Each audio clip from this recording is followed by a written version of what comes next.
జై తెలంగాణ అందరికీ నమస్కారం. తెలంగాణ ఉద్యమంలో ప్రముఖ పాత్ర పోషించి అసలు తెలంగాణ అంటే మర్చిపోతున్నటువంటి సందర్భంలో దాదాపుగా 1997లో దగాపడ్డ తెలంగాణ అనేటటువంటి ఒక సభ పెట్టి దగాపడ్డ తెలంగాణ అనే ఒక పుస్తకాన్ని వేసి ఆనాడికి ఇంకా ఎవరు తెలంగాణ ఉద్యమం గురించి కూడా మాట్లాడని సందర్భంలో మరి ఇక్కడ ప్రజలకు జరుగుతున్నటువంటి అన్యాయాన్ని అంతా కూడా విప్పి చెప్పి అనేక మందిని ఆ యొక్క ఉద్యమంలోకి తీసుకొచ్చినటువంటి వ్యక్తి ఇన్నారెడ్డి గారు. మరి ఇన్నయ్య గారి మదరు పరమపదించారు కాబట్టి వారిని పరామర్శించడానికి వారి కుటుంబాన్ని పరామర్శించడానికి రావడం జరిగింది.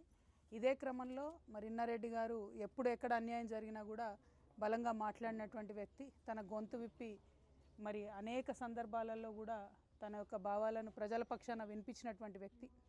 మరి మొన్న జరిగినటువంటి కగార్ ఎన్కౌంటర్ గురించి తను చాలా బలంగా తన వాదనను వినిపించడంతో మరి వాళ్ళ అరెస్ట్ అయ్యి తను లోపల ఉన్నారు.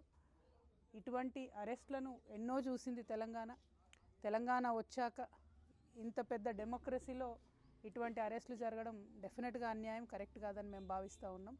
వారి కుటుంబానికి అదేవిధంగా వారు ఎంతో ఉన్నత ఆశయంగా నడిపిస్తున్నటువంటి మా ఇల్లు అనేటటువంటి సంస్థకి అక్కడ వేలాది మంది పిల్లలు, తల్లి తండ్రి లేనటువంటి అనేక మంది పిల్లల్ని కూడా వారు పెద్ద చేసి మరి వారికి జీవితాన్ని ఇచ్చి వారిని ఒక మంచి పౌరులుగా నిలబెట్టినటువంటి వ్యక్తి కాబట్టి మరి మా ఇల్లు సంస్థకైనా ఇన్నయ్య గారి ఫ్యామిలీకైనా మేము తెలంగాణ జాగృతి నుండి అండగా ఉండదలిచినాం.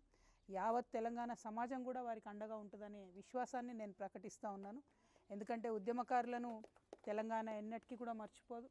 తెలంగాణ కోసం ప్రయత్నం చేసి మరి అనేక మంది యువమిత్రుల్ని కూడా ఉద్యమంలోకి తీసుకొచ్చినటువంటి వ్యక్తి కాబట్టి వారిని మర్చిపోకుండా వారికి సపోర్ట్గా మేము ఉంటామని తెలియజేయడానికే మరి ఇక్కడికి వారి స్వగ్రామానికి కూడా సాగరానికి కూడా రావడం జరిగింది.